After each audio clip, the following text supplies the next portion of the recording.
두 번째는 목표를 잘게 쪼개라는 말씀을 드리고 싶습니다. 무슨 얘기냐? 기부자나 모금가에게 작은 성공이 되게 중요한데요. 그게 무슨 의미냐면요. 어떤 사회복지사가 모금을 한 번도 해본 적이 없는데 7천만 원이 필요해서 모금을 한다라고 했을 때 여러분들이 가진 10,000원을 그 사람한테 기부하고 싶은 마음이 드실까요? 저라면 제 10,000원을 그 사람한테 기부하지 않을 거예요.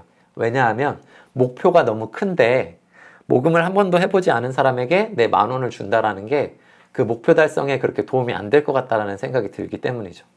자, 그런데 만약에 이런 경우라면 어떨까요? 이번 달에는 10만 원만 목표로 한번 해보는 거예요. 저희 아이들하고 10만 원을 가지고 극장을 한번 가보고 싶습니다. 저희가 10,000원짜리 10명을 모아서 10만 원 가지고 극장을 한번 가보고 싶습니다. 이런 캠페인을 한번 해보는 거예요. 그리고 10만 원을 모아서 극장에 다녀오고 인증샷도 기부자들한테 보내주는 겁니다. 그 다음 달에는 30만 원으로 목표액을 높여요. 자, 이번에는 아이들하고 책을 사서 좋은 책을 한번 읽어보고 싶습니다. 30만 원이 목표고요. 후원 좀 해주세요. 라고 하면 기존에 10만 원 후원해 주셨던 분들이 또 참여를 해주시겠죠. 자, 이번 달에는 잘 그걸로 쓰시고 또 기부자한테 보고를 하는 겁니다. 자, 이런 식으로 내가 이번 달에 10,000원을 냈을 때 이 사람이 어떤 일을 반드시 이뤄낸다라는 성공 경험을 해나가면 내가 그 다음에 큰 목표로 모금을 했을 때 당연히 참여를 한다는 거죠. 왜 이렇게 목표 금액을 크게 세웠습니까? 라고 물어보면 그 금액이 필요하니까요 라고 저한테 답변을 해주세요. 자, 근데 저는 개인적으로 1,000만 원 목표에 70% 달성하는 것보다 500만 원 목표에 120% 달성하는 모금이 훨씬 더 좋다라고 생각해요. 그래서 앞에 제 강의를 기억하신다면 목표 금액을 1년 단위로 한번 쪼개보세요. 우리가 궁극적으로 1년 동안 온라인 모금을 통해서 달성하고 싶은 목표 금액을 한번 전체 목표 금액을 써보시고요. 그거를 요소별로 한번 나눠보시는 거예요. 300만 원, 200만 원으로 주제별로 나눠서 1월 달에는 200만 원 목표로 이 주제를 목표로 저희가 모금을 합니다. 그리고 후원해주신 분한테 감사 인사를 하는 겁니다. 저희가 200만 원 모금 달성 잘해서 이렇게 사업 먼저 진행했습니다. 자, 그 다음에는 300만 원 목표로 그 다음 달에 진행하는 거고요. 자, 목표 금액을 1년에 12개로 쪼개서 다달이 작은 금액으로 작은 성공 경험을 기부자들한테 공유를 해주는 겁니다. 자, 요게 아마 온라인 모금 하시는데 훨씬 더 도움이 되실 거예요. 자, 많이 모금하시는 분들이 실수하시는 게 진짜 요청과 가짜 요청을 착각하시는 경우가 있어요. 자, 가짜 요청은 요런 겁니다. 우리가 거리 모금함을 가지고 거리 모금하러 나갔을 때 가짜 요청은 이런 거예요. 모금함 뒤에 서서 저희가 장애인 친구들을 돕고 있습니다. 후원해주세요. 라고 허공에다가 외치는 겁니다. 모금하는 사람의 마음은 별로 불편하지 않은데 모금도 잘 안 돼요. 자, 진짜 요청은 이렇게 하는 겁니다. 한 발자국 정도 어떤 사람에게 다가가서 제가 장애인 친구들을 돕기 위해서 이런 캠페인을 하고 있는데 후원을 해주시겠습니까? 라고 한 사람한테 요청하는 겁니다. 그 사람이 저를 지나가려면 제가 요청한 거를 들어주거나 거절하는 방법밖에 없어요. 자, 그런데 생각해보면 요청하는 사람 입장에서 굉장히 불편하고 어려운 모금입니다. 하지만 결과적으로 그런 모금이 잘 될 수밖에 없어요. 자, 온라인 모금할 때도 가짜 요청하시는 경우가 많아요. 자, 무슨 얘기냐? 내가 들어있는 20명이 들어있는 단톡방에다가 우리 해피빙 링크를 올려요. 그리고 거기다가 저희가 모금을 시작했습니다. 여기다가 후원 좀 해주세요. 라고 요청하시는 경우가 많습니다. 전형적인 가짜 요청이에요. 제가 앞서서 보여드렸던 4,300만 원 모금했을 때 저는 어떻게 했냐면 제 카톡 친구 중에 후원 요청할 수 있을 것 같은 친구 한 300명 정도를 따로 추스렸습니다. 그리고 그 사람들한테 한 명 한 명 안부를 묻고 내가 이번에 이런 모금하고 있는데 여기다가 후원 좀 해줘 라고 개별적인 요청을 했어요. 자, 제 카톡을 받은 사람이 저한테 답변을 안 할 수가 있을까요? 아니면 기부를 안 할 수가 있을까요? 자, 저한테 그 카톡을 받으신 분들 대부분 기부를 해줬다라는 얘기를 저한테 해주셨고요. 저도 거기에다가 답장을 일일이 다 하나씩 해드렸어요. 자, 온라인 모금이지만요. 상대방 개별적으로 내가 요청할 수 있는 요청이 훨씬 더 강력한 요청이 되는 겁니다. 그래서 온라인 모금이라고 해서 일반 네티즌들을 믿지 마시고 내가 아는 선에서 어느 정도 금액을 확보할 수 있는 기획, 이런 것들이 좀 필요합니다. 자, 우리가 온라인 모금을 할 때, 아니, 모든 모금을 할 때, 결과 중심적으로 접근하는 경우가 있어요. 왜냐하면 모금이라는 단어가 결과를 뜻하기도 하거든요. 자, 우리가 상사분이 우리한테 온라인 모금 이번 달에 진행한 거, 그래서 얼마 모았어? 라는 질문을 많이 받으실 겁니다. 자, 그런데 우리가 모금을 평가할 때 결과로 평가하면 사실은 실행하기가 쉽지가 않습니다. 왜냐하면 제가 아까 시간에 말씀드린 것처럼 모금은 거절의 영역이기 때문에 원래 잘 안 되는 게 당연합니다. 자, 그런데 자꾸 얼마가 모금됐는지로 결과 중심적으로 우리가 접근을 하면 모금이 굉장히 스트레스가 되고 어려운 일이 돼요. 자, 온라인 모금을 잘하고 싶으시면요, 그냥 하는 거예요. 행위 중심적으로 생각하세요. 그냥 이번 달에 한 달에 한 번씩 모금을 하는 거니까 이번 달에 해피빈 한 번 올린다. 그래서 나는 모금을 했다. 이렇게 접근하시는 게 중요합니다. 다만 모금이 끝났을 때 이런 고민들은 좀 해보셔야 돼요. 모금액이 우리 목표액의 이만큼밖에 달성하지 못했는데 이렇게 모금액이 달성되지 않은 이유가 무엇일까? 뭐가 문제일까? 라는 가설을 한번 계속 던져보는 거죠.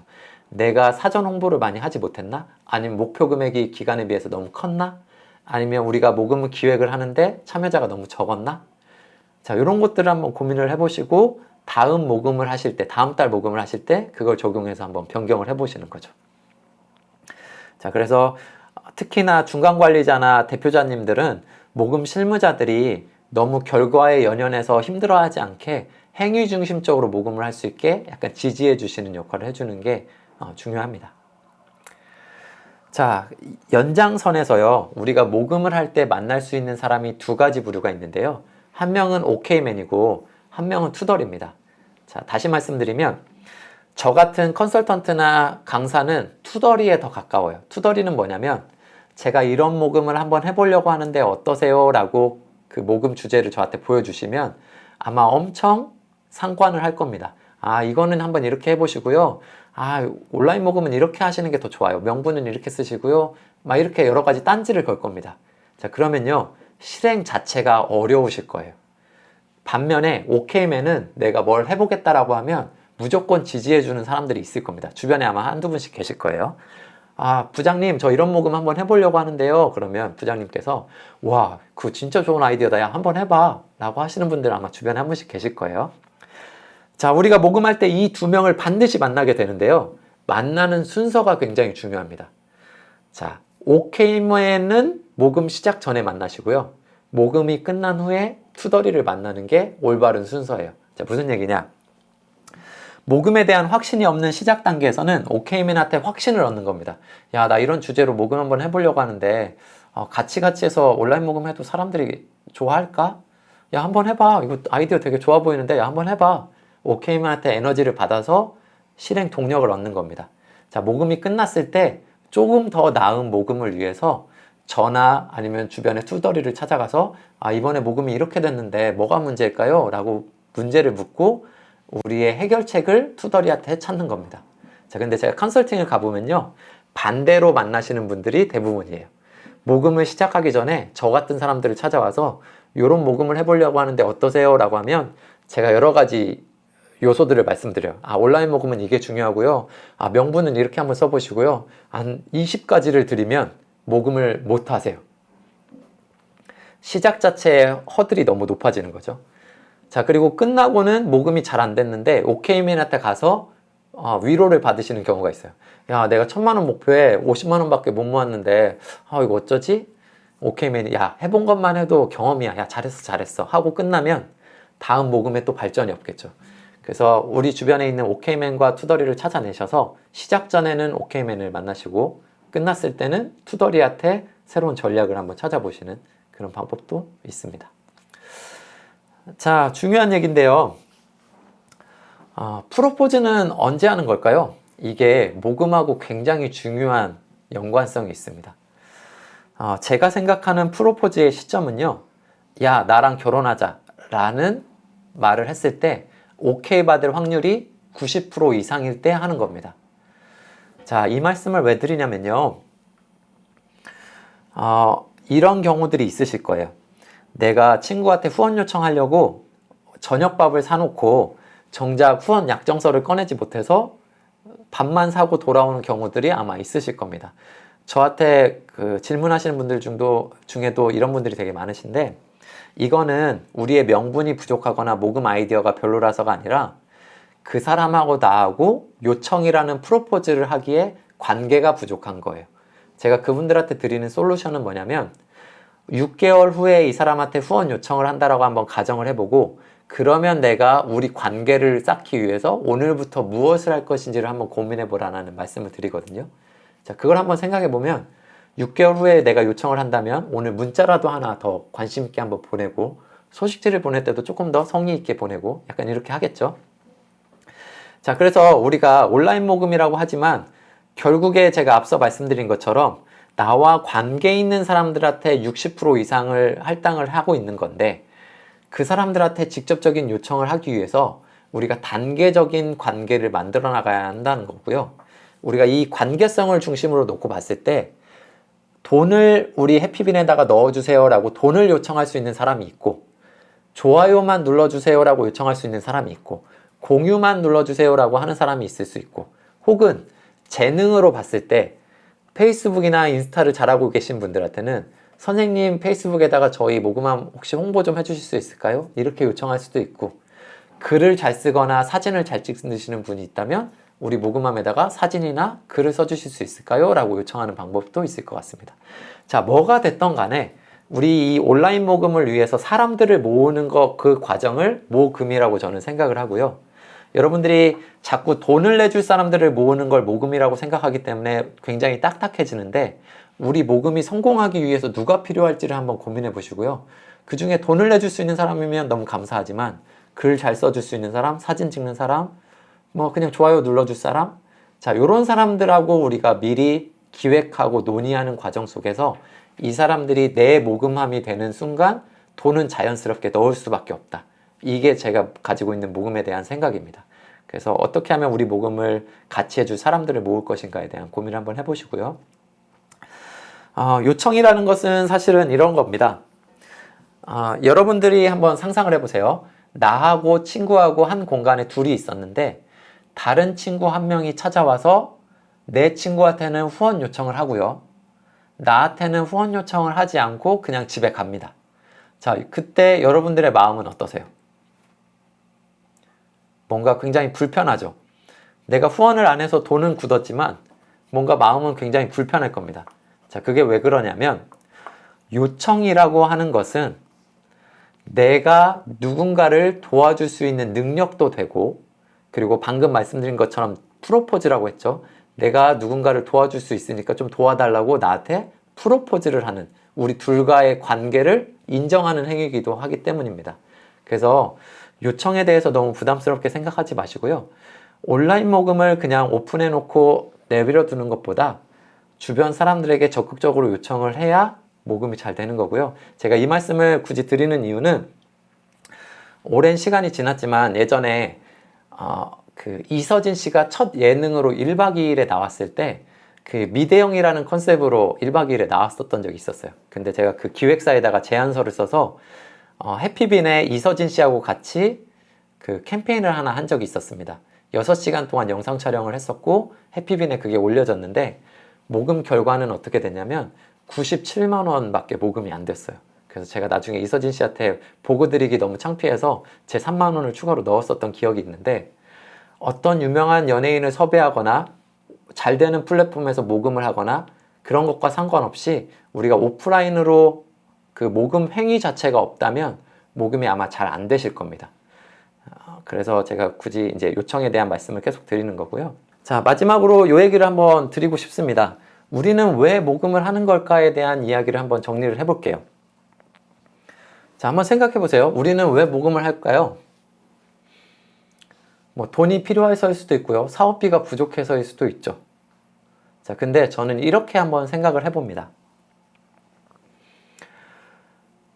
우리가 어떤 기업이나 지자체로부터 우리 예산의 많은 부분을 기부받고 있다, 아니, 지원받고 있다라고 한번 생각을 해보겠습니다. 자, 그때 한 3년, 5년 지원을 받았는데요. 그 기업이나 지자체, 돈을 주는 주체에서 우리한테 역으로 이렇게 제안을 하는 겁니다. 요즘 장애인 사업이 요런 게 트렌드던데 지금 하시는 사업 말고 요런 걸로 한번 사업을 한번 다시 꾸며보면 어떨까요? 라고 역제안을 해왔을 때 우리가 그 사람들한테 받는 돈이 크면 클수록 그걸 거절할 수 있을까요? 아마 거절하기 쉽지 않을 겁니다. 그러면 우리가 원래 하려고 했었던 일을 하지 못하고 아마 그 사람들이 원하는 일을 할 수밖에 없을 거예요. 제가 생각하는 이상적인 모금은요, 소액 금액을 내는 아주 다수의 사람들이 튼튼하게 구성하고 있고, 그 다음에 가끔 한 번씩 고액 후원금을 내주시는 후원자들이 한 번씩 나타나 주는 거를 저는 이상적인 모금으로 생각하고 있는데, 그 중심에 그 첫 시작에 사실은 온라인 모금이 있어요. 정기 후원을 처음부터 시작하는 사람이 없기 때문에 우리가 온라인으로서 어떻게 하면 우리 단체를 응원하는 사람들을 모아볼 수 있을까에 대한 고민을 할 수 있는 겁니다. 그래서 온라인 모금이 어떻게 보면 나중에 고액 후원자가 되는 사람들과의 첫 번째 만남이라고 한번 생각해 보시고요.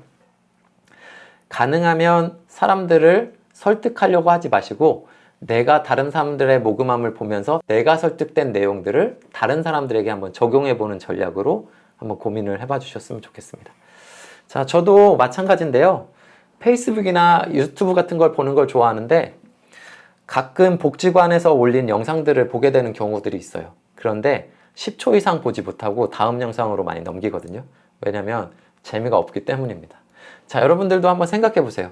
내가 유튜브나 페이스북이나 뭐 지금 오늘 말씀드리는 가치나 이런 것을 볼 때 어떤 부분을 중요하게 생각하고 보는지, 그리고 친구한테 야 이거 한번 봐봐 라고 권할 때 정말로 우리가 지금 만들고 있는 유튜브나 아니면 모금함을 보게끔 하는지, 아니면 재밌거나 어떤 의미 있는 정보가 있는 것을 친구한테 공유하는지.